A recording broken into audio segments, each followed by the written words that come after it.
আসসালামু আলাইকুম, কেমন আছেন সবাই? আজকে বুধবার, ফরিদপুর জেলার সালদা উপজেলার ঠ্যানঠেনিয়া হাটবার। আজকে আমরা যাইনি ইচ্ছাকৃতভাবে, কারণ গতকালকে আমাদের অনেক পরিশ্রম গেছে। আমরা নিজেরা কিছু পেঁয়াজ ক্রয় করছি, আর সেগুলো আবার আনছি। সারাদিন ব্যস্ততায় ছিলাম, খুব শরীরটা ক্লান্ত ছিল, তাই সকালে উঠতে পারি নাই বা ইচ্ছা করেই যাই নাই যে আজকে রেস্ট নিব। তবে খবর কিন্তু আমরা পাইছি, খবর কিন্তু ভালো। পেঁয়াজের দাম কিন্তু গতকালকের তুলনায় আজকে বেশ বাড়ছে। আজকে কিন্তু অনেক বাড়ছে বলা যায়, কারণ একদিনের ব্যবধানে এতটা যে বাড়বে এটা আমরাও চিন্তা করতে পারি নাই। হয়তো ভাবছিলাম যে 50 টাকা করে বাড়বে, কিন্তু সেটা না, আরও বেশি বাড়ছে। আর পেঁয়াজ কিন্তু এবছর আমরা যতটুকু শুনছি জানছি যে আমাদের একটা দাম বাড়ার সামনে সম্ভাবনা আছে। তেলের সংকট, সব কিছু মিলেই কিন্তু অবস্থাটা মনে হচ্ছে কৃষকের অনুকূলে যাবে। তবে একটা বিষয়, যে তেলের যে সংকট, সেই সংকটটা কিন্তু এখনও খুব প্রকট আকার। কৃষক ঠিকমতো ডিজেল পাচ্ছে না। অনেক ভাইরা বলেন যে ডিজেলের সংকট নাই, আসলে কথাটা ঠিক না। আপনারা হয়তো জানেন না, হয়তো সেরকম আপনাদের মনে হচ্ছে, কিন্তু ডিজেলেরও ব্যাপক সংকট। কৃষকরা ঠিকমতো ডিজেল পাচ্ছে না, তাদের লাইন ধরতে হয় রাত্রে গিয়ে, তারপর অল্প কিছু ডিজেল পায়, সেই ডিজেল তাদের শেষ কাজ পরিচালনা করতে হয়। এখন কিন্তু সামনে পাটের সিজন অলরেডি চলে আসছে, এই পাট বোনা, আবার ধানের সিজন, সব কিছু মিলে কিন্তু প্রচুর একটা জ্বালানি সংকটে আছে। কৃষক ভাইরা খুব চাপে আছে। যদি এইভাবে চলতে থাকে তাহলে কিন্তু আমাদের দেশের সার্বিক উৎপাদন ব্যবস্থা একটা হ্যাম্পার হবে। তখন কিন্তু আমাদের দেশে একটা খাদ্য ঘাটতি সৃষ্টি হতে পারে। শুধু আমাদের দেশে না, সারা বৈশ্বিক সমস্যা, সারা বিশ্বব্যাপী সমস্যা।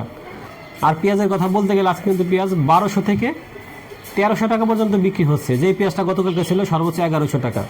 তার মানে একটা জিনিস দেখেন, যে এক কাতের ব্যবধানে দাম প্রায় 200 টাকা বেড়ে গেছে।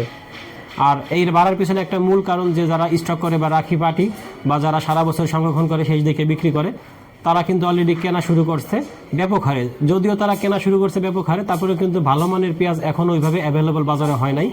এখনও কিন্তু কৃষক যে বেছে পেঁয়াজগুলো, একটু নিম্নমানের লো কোয়ালিটির পেঁয়াজগুলো বিক্রি করতেছে সেইগুলাই। আর ভালো মানের পেঁয়াজ বাজারে আছে, কিন্তু তুলনামূলক কম।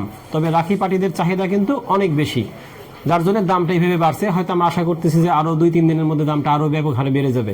তখন কৃষকদের জন্য ভালো হবে, কারণ কৃষকরা অনেক কষ্ট করে ফসল ফলায়, অনেক পরিশ্রম, অনেক উৎপাদন খরচ। তাই সরকারের কাছে আমাদের আবেদন, পেঁয়াজের দামটা যেন কৃষক ন্যায্যভাবে পায় সে ব্যবস্থা করা, এবং প্রয়োজনে আমাদের পেঁয়াজ বিদেশে যেন রপ্তানি হয় সে ব্যবস্থা করা। কারণ আমাদের দেশে এবছর প্রচুর পেঁয়াজের উৎপাদন হয়েছে, এবং সবাই জানে যে এবছর আল্লাহর রহমতে ফলনটা অনেক ভালো হয়েছে।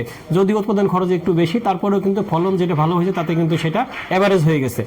তাই যেহেতু আমাদের দেশের চাহিদা পূরণ হয়ে এক্সেস পেঁয়াজ থাকবে, সেটা কিন্তু বিদেশে রপ্তানিযোগ্য আছে। তাই এটা সরকারের পদক্ষেপ নেওয়া উচিত। আর তেলের সংকটটা ব্যাপকভাবে এটা সরকারের বিশেষভাবে নজর দেওয়া উচিত, তেলটা সমাধান হয়ে যায়। আর আমরা চাই যে পেঁয়াজের দাম সবসময় কৃষক ন্যায্যতা পাক। প্রিয় দর্শক, আমরা আজকে যাইনি, আমাদের শপ, নিজেদের অ্যাগ্রোবিডি শপ দেখতেই পাচ্ছেন। আমাদের বিভিন্ন অথেন্টিক প্রোডাক্ট আছে। এই প্রোডাক্টগুলো যারা নিতে চান তারা আমাদের সাথে যোগাযোগ করতে পারেন। তাছাড়া আমাদের কিন্তু লালতির হাইব্রিড সেকেন্ড জেনারেশনের একটা বীজ খামার আছে, আমরা যৌথভাবে কাজ করছি। সেই খামার থেকে এবছর ইনশাআল্লাহ আপনাদেরকে লালতির হাইব্রিডের অরিজিনাল সেকেন্ড জেনারেশনের বীজ সরবরাহ করা হবে। যারা নিতে চান তারা কিন্তু আমাদের সাথে যোগাযোগ করতে পারেন, বা অগ্রিম আমাদের সাথে কথা বলে রাখতে পারেন, বুকিং দিয়ে রাখতে পারেন। আপনারা ইনশাআল্লাহ পাবেন খাঁটি বীজটা এবং ভালো মানের বীজটা, এবং ন্যায্য মূল্যে।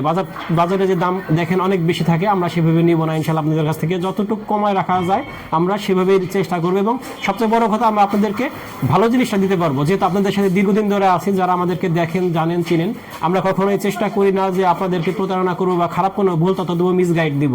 তাই আপনারা আমাদের কাছ থেকে পাবেন ভালো জিনিসটা। তাই যারা বীজ নিতে চান তারাও কিন্তু যোগাযোগ করতে পারেন, ইনশাআল্লাহ আপনারা পাবেন ভালো জিনিস। ধন্যবাদ সবাইকে, আল্লাহ হাফেজ।